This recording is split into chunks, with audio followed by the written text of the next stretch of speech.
من همچنین ساکن بدخشان همین وضعیت ما را نگران کرد. نوتنجی در خوروغ به ترتیبی به سر و سامانی که از جانب یک گروه جنایتکاران تشکیل کرده شد باعث تشویش تمام جمهوری مخصوصا ساکنان ناحیه درواز گردید.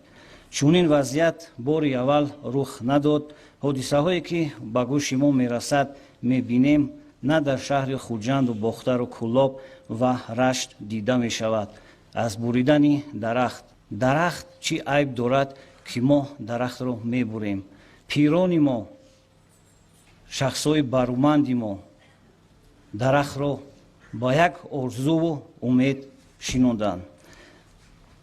محترم رئیس، چه خیر می شود که یک گروه اوباشان کارمندان پروکراتورا، میلیسیا، امنیت و دیگر مقامات دولتی را به سبب در کوچه ها لط و کوب میکنند و ما در تلویزیون دیدیم که جنایتکاران حتی سردار شعبه وزارت کارهای داخلی در شهر خوروغ را لط و کوب کرده، یعنی که قریب کشتنی بودند.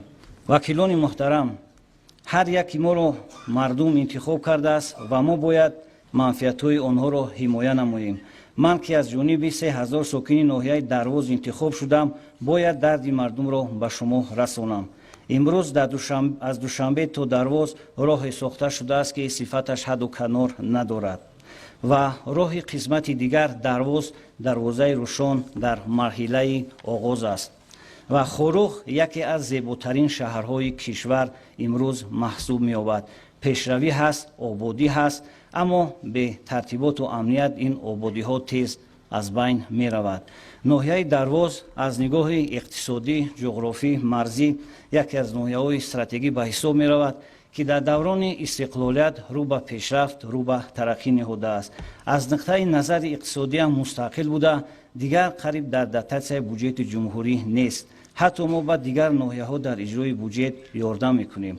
اما امروز از سبب بیدادگری چند جنایتکار در شهر خوروغ روش ناحیه درواز هم سور شده ایستاده است. مثلا قبل از حادثه های اخیر ما با گروه صاحبکاران خطای گفتشونی داشته بودیم باید سیخ استحصال حسیب و پنیر و دیگر محصولات از گوشت و شیر را می ساختیم. بعد سر زدن به ترتیبی ها در خوروغ صاحبکاران خطایی از سرمایه‌گذاری دست کشیدند. محترم وکیلان حاضرین گرامی، گرچند که خوروغ تا ساغردش مسافه بسیار دور هم باشد از بی ترتیبی در آنجا ما هم عذاب میکشیم.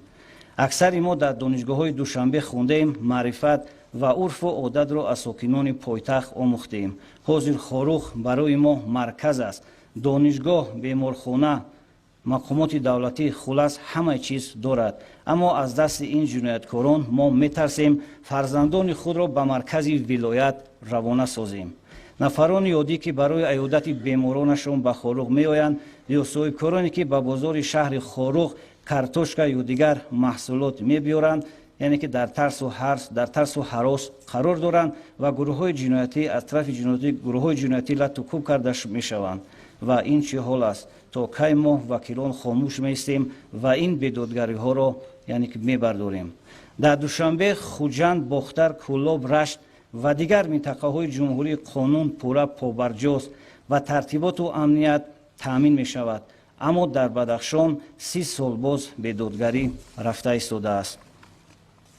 3-4 جنایتکار که تمام ساکنان خوروغ آنها را میدانند، آزادانه میگردند، همه را تحقیر میکنند، سلاح دارند و از همه بعد اینکه قسم ساکنان آنها را دستگیری میکنند.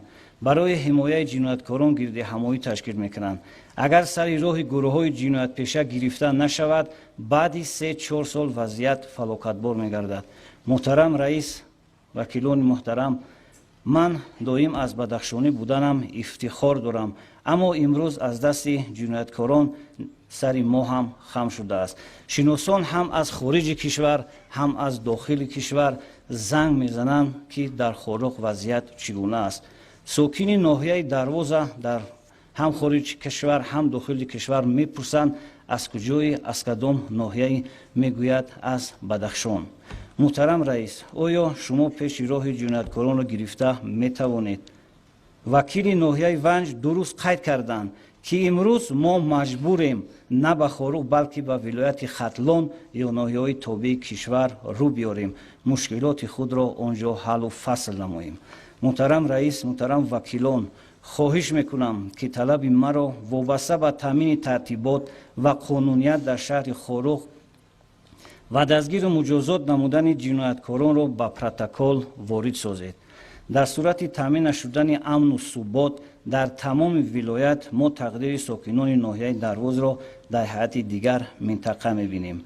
биёед якҷо шавем. муҳтарам вакилон ҳозирини гиромӣ, шукронаи тинҷуву оромӣ, шукронаи осудаи ҳамин миллату давлат кунем. магар мо фарзандони ва набирагони Нусратулло Махсум ва Шириншоҳ Шоҳтемур нестем, ки барои ҳифзу ҳимояи ватан синаи худро сипар намуданд.